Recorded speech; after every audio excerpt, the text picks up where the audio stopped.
Kalau untuk meningkatkan pelayanan kesehatan itu harusnya ya membangun lebih banyak rumah sakit, puskesmas, posyandu, dan lain-lain. Atau pengadaan peralatan medis yang canggih dan obat yang lebih baik, serta penyediaan nakes, dokter, perawat, dan ahli kesehatan lainnya, bukan ganti nama. Susah ngomong sama selang infus. Cerdas, pendukung Anies ketampal fakta. Bandingkan kebijakan Ahok Anies. Ahok bangun 29 RSUD, sedangkan Anies hanya bongkar pasang nama 31 RSUD. Ditulis oleh tim redaksi jurnal, dikutip dari berbagai sumber. Tempat ini menjadi tempat orang sakit. Nah, di sisi lain pada saat pandemi kemarin kita menyaksikan pentingnya menjaga kesehatan. Karena itu kita ingin agar rumah ini menjadi rumah di mana perannya ditambah. Aspek apa? Aspek promotif, aspek preventif. Jadi datang ke rumah sehat untuk menjadi sehat dan lebih sehat. Halo, kembali berjumpa dengan suara Fani Bakri di channel Jurnal 45. Perubahan nama sejumlah rumah sakit umum daerah atau RSUD DKI Jakarta oleh mantan Gubernur DKI Jakarta Anies Baswedan menjadi Rumah Sehat pada Rabu 3 Agustus 2022 masih terus kebanjiran kritik. Menanggapi kebijakan Anies yang mengganti nama rumah sakit tersebut, pegiat media sosial dan penulis buku Rudy Valinka menyajikan sebuah perbandingan kinerja Ahok dan Anies. Diungkapkannya, Ahok selama menjabat Gubernur DKI Jakarta telah membangun 29 RSUD pada tahun 2016. Sementara kinerja Anies Baswedan di akhir masa jabatannya hanya bisa mengganti nama rumah sakit menjadi Rumah Sehat. Ahok bangun 29 RSUD, Anies ganti nama 31 RSUD, tulisnya melalui akun Twitter pribadinya @kurawa pada Jumat 5 Juli 2022. Melihat fakta yang disampaikan, dengan nada kesal, Rudy Valinka mempertanyakan, gubernur mana yang modal bacot? Anies hanyalah berani bermain kata dan bermulut besar tanpa bukti nyata. Dalam pernyataannya, Rudy menyajikan data dua berita. Berita pertama berjudul Bangun 29 RSUD di tahun 2016. Ahok cari lahan kosong yang terbit pada Jumat 3 April 2015. Sedangkan Anies hanya ganti nama RSUD. Ini daftar 31 lokasi rumah sehat untuk Jakarta yang terbit pada tanggal 5 Agustus 2022. Kedua judul berita tersebut disampaikan untuk mendukung argumentasi perbandingan kinerja dua gubernur DKI yang diperbandingkan. Dilansir mediakita.co, kedua judul berita tersebut benar dan sesuai dengan aslinya.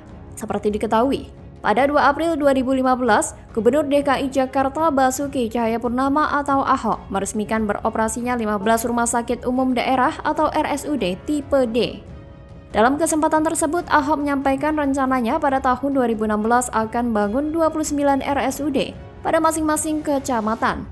Selain itu, Ahok juga mengungkapkan akan segera menyediakan fasilitas puskesmas keliling di tiap kelurahan di ibu kota.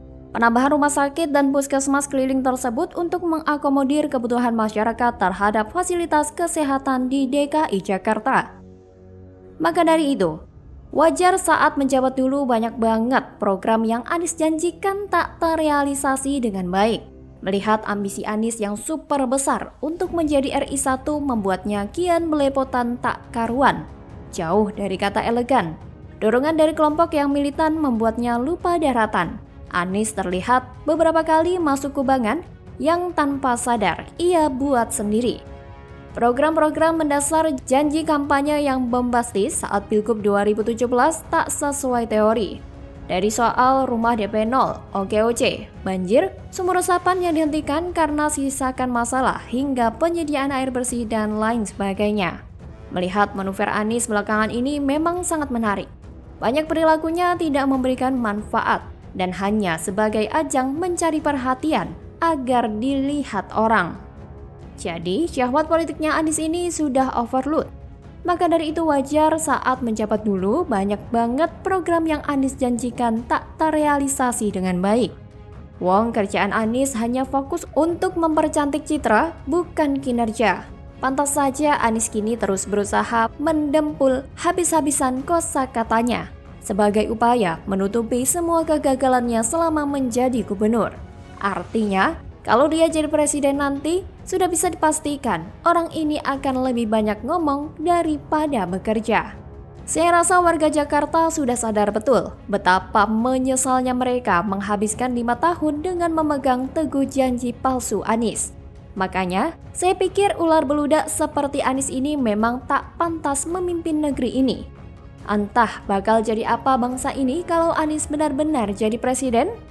Mungkin rakyat makin susah karena cuma dikasih makan harapan kosong. Bagaimana kalau menurut Anda? Kedamaian itu tidak ditandai dengan tiadanya kekerasan. Kedamaian itu ditandai dengan hadirnya rasa keadilan. Kepelintir janji manis, kemiskinan dan telantarnya warga DKI dibalik megahnya JIS. Ini yang disebut keadilan sosial, Nis. Miris. Ditulis oleh tim redaksi jurnal, dikutip dari berbagai sumber. Apa yang dia kerjakan dengan yang diucapkan itu nggak pernah sinkron. Dari sejak Anies dikenal publik sampai sekarang. Jadi memang Anies tidak bakal berubah menurut saya. Itulah dasar lain atau dasar kedua.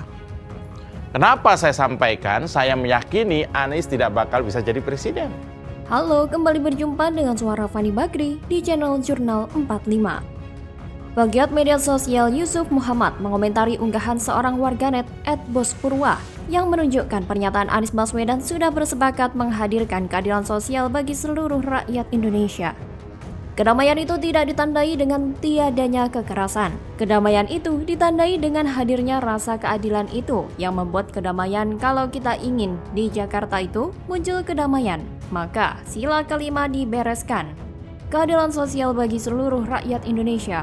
Kalau kita bicara persatuan, kita selalu bicaranya sila 1 dan 3. Ketuhanan Yang Maha Esa. Kalau kita bicarakan itu, kerukunan antar umat beragama. Ucap Anies yang datang berdiskusi di acara Sambung Rasa oleh perwakilan umat Katolik 44 paroki se-DKI Jakarta pada 3 Desember 2016. Menanggapi hal itu, Yusuf Muhammad justru menilai potongan video yang ramai itu justru menunjukkan Anies belum bisa menepati janjinya. Ucapan Anies tentang keadilan seperti omongan manis sambil sesekali menjulurkan lidah keluar. Apakah ini pertanda bahwa omongannya berbisa seperti ular?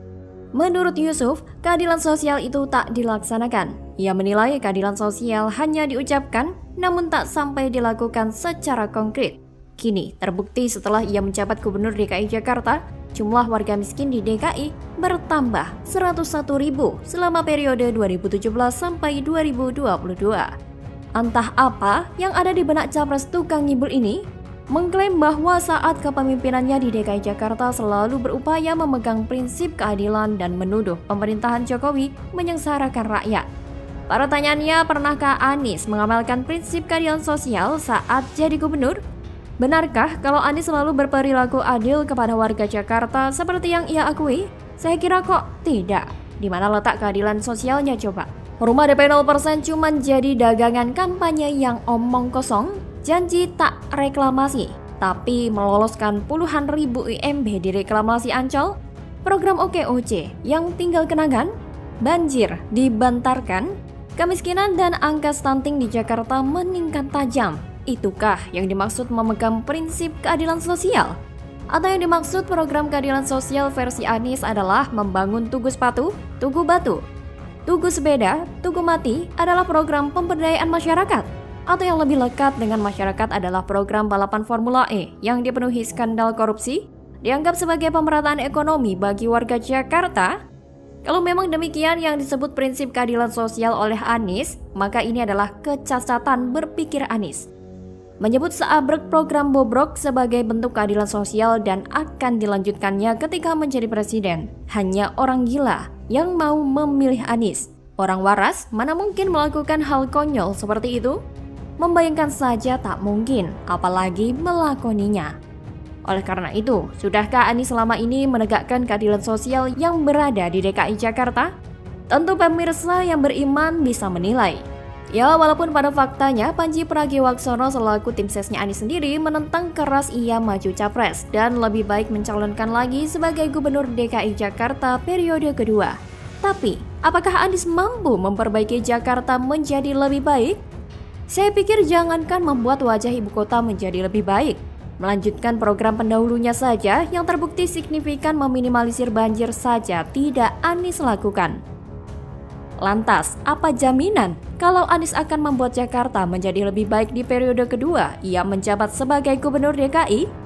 Terlebih saat ini, Anies pun berani menatap peruntungan sebagai capres lewat Partai Nasdem dan koalisi perubahan yang entah jadi atau tidak itu. Apakah Anies mampu mengemban amanah sebesar itu? Bagaimana kalau menurut Anda?